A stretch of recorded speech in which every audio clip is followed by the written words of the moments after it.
Salam dəyərli dostlar, hər birinizi xoş gördük. Bugün sizə 24 noyabr 2025-ci ilin astroloji proqnozlarını söyləyəcəm. Yeni həftədir, həftənin ilk günüdür. Qoy düşərli olsun, uğurlu olsun, hər birinizə mənfəət gətirsin, səmərəli olsun. Həftə demişkən, həftəlik proqnozlarımız da həmişə gedir efirdə. Bazar günü artıq növbəti həftənin proqnozları olur Cəbhə TV YouTube kanalında. Orada baxa bilərsiniz. Dünən də dedim, bir daha xatırladıram ki, kimisə həftəlik planları varsa, buyurub baxa bilərlər. İllik proqnozlarımız da artıq efirdədir, paylaşılıb. Hər gündə bir video ən azı sizin ixtiyarınıza verilir. Tapa bilməyənlər bu videonun, bu çıxışın son 20 saniyəsinə baxsın, oradan rahatlıqla tapa bilərlər, linki paylaşmışam. Bugün də tarixi gündür, noyabrın bəlkə də sonuncu, o tarixə düşən bir günüdür, nələrsə olacaq. Adam deməyə də qorxur. Çünki planetar quruluş nəhəng bir enerji verir yerə. İnsanlar yəqin o qədər günahkarlaşıb ki, o nəhəng enerjini müsbətə yox, mənfiyə çevirirlər. Təəssüf ki, 10 dəfə deyirik, onun biri ya ikisi müsbət olaylar olur dünyamızda. Bu qarışıq, xaos dolu dünyamızda. Qalan hamısı daha çox bəşəriyyətin, insanlığın ziyanına olan hallar olur. Amma hər halda yenə də biz insanıq, istəyirik dualarımızda müsbət şeylər olsun. Allah Teala dünyamıza gözəllik versin. Belə, yəni yəqin ki, hər dəfə deyirəm, axşam saatlarında artıq yaza bilərsiniz. Bax, bugün filan şey oldu, filan şey olmadı. Yazanlar olur, amma az olur. İstəyərdim ki, buyurub yazasınız. Mən də görəm ki, diqqətli izləyicilərimiz həm də bu videonun girişinə də baxır, sən demə. Və keçək proqnozlara, görək ayrı-ayrı zodiak işarələri üçün vəziyyət necədir. Qoç bürcü. Astroloji göstəricilər yalnız qonaqlıq və səfərlər üçün uğurlu ərəfə olduğunu bildirir. Bunu belə də yoza bilərik ki, görüşlər və səyyar fəaliyyət üçün. Biz ifadə elədiyimiz elə mütləq həqiqət deyil. Səfər yan adam bir yerdə durmur da, müxtəlif yerlərə gedir, gəlir. Bu səfər də ola bilər. Ola bilər işgüzar görüşdür. Bakının özünü elə bu başından o başına getmək, rayona getməkdən daha çətindir. Yəni bu əsas bu istiqamətdə hərəkət eləyin və sizdən gözləntisi olanların etibarını belə deyim, sarsıtmayın. Qoy sizə elə addım atın ki, sözünüzün üstündə durun ki, verdiyiniz vədlərdə, yaxud da boynunuza qoyulan öhdəliklərdə çalışın ki, dəyanətli olasınız, sözünüzün ağası olasınız. Boğa bürcü. İxtiyarınızda olduqca qarışıq bir gün durur.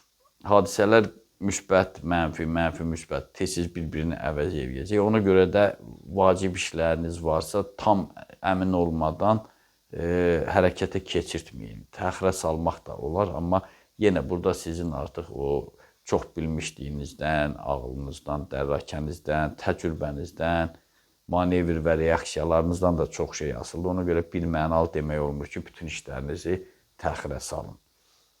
Münaqişələrə həvəs göstərməyin, neytrallığı daha çox qoruyun ki, o dediyimiz məsələlərdə mənfəətli olasınız. Mənfəət demişkən, bugün sizdə maddi durumda da dirçəliş olmalıdır. Əkizlər bürcü. Göy qübbəsi yalnız ailə sevgi məsələlərində uğurlara yaxın olacağınızı bildirir. Fəaliyyətdə və digər münasibətlərdə isə sabit bir dönəm olacaq. Yəni, nə müsbətə, nə mənfiyə, qeyri-adi bir dəyişiklik yoxdur. Vacib işləriniz olduğu üçün bugün səfər varsa, əgər belə vacib deyilsə səfərlər, onları təxirə salın. Xərçəng bürcü.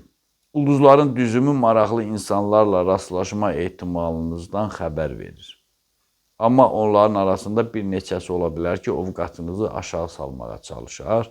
Bu səbəbdən də biraz uzaq görən dözümlü olun. Amma bugün sizi hazır ki, çətin durumdan çıxara bilən adamlar da var. Artıq burada sizin seçiminiz, sizin adam tanımağınızdan da çox şey asılıdır. Yəni, o adam tanıyanlar udacaq, tanımayanlar da çətinlik çəkə bilər. Şir bürcü. Hiss olunur ki, səhhətiniz sabit deyil. Yəni, enerjiniz azalıb, ola bilər, immunitetiniz aşağı düşüb. Lakin hər hansı bir narahatçılığa əsas yoxdur. Əsas məsələ odur ki, bütün hallarda həkimə düşmək, xəstəxanaya getmək kimi bir hal yoxdur. Nahardan sonra ürəyinizi titrədən şad xəbər eşidəcəyiniz də gözlənilir. Qız bürcü. Yaxşı olar ki, saat 13-ə qədər, yəni günorta saat 1-ə qədər bütün vacib işlərinizi təxirə salasınız. Əks təqdirdə cəhdləriniz boşa çıxa bilər.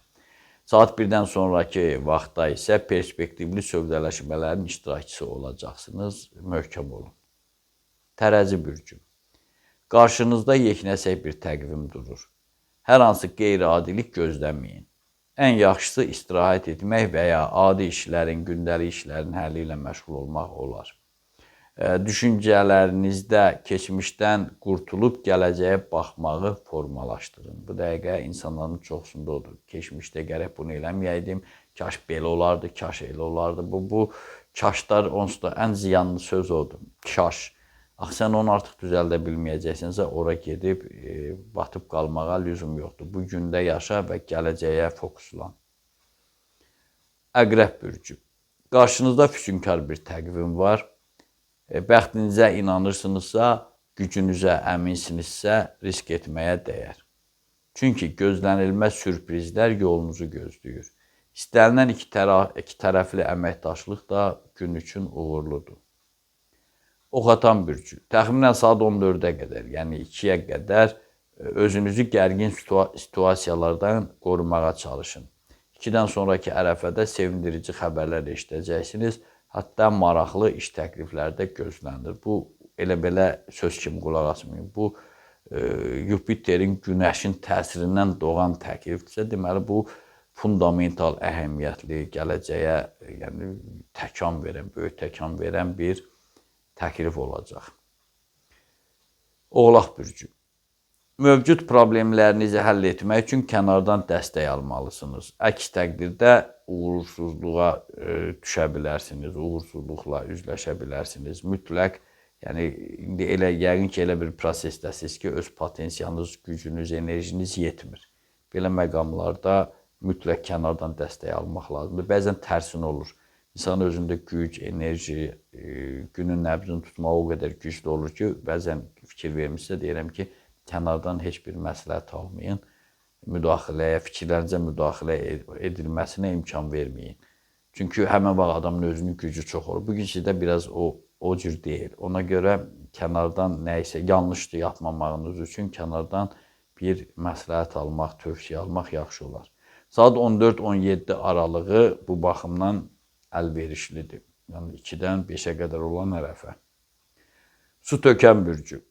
Daxili tərəddüdləriniz ümumi sabitliyinizi pozmaqdadır. Nəyi, necə edəcəyinizi müəyyənləşdirə bilmirsiniz. Odur ki, həyata açıq gözlə baxın. Enerjinizi daha çox sevgidən alın.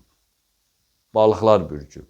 Maliyyə problemlərinizin artması ümumi ovqatınızda mənfi çalarlar yaratmaqdadır. Azacıq səbr edin. Yaxın vaxtlarda bəlkə də elə bu həftənin içində kisəniz ağırlaşacaq.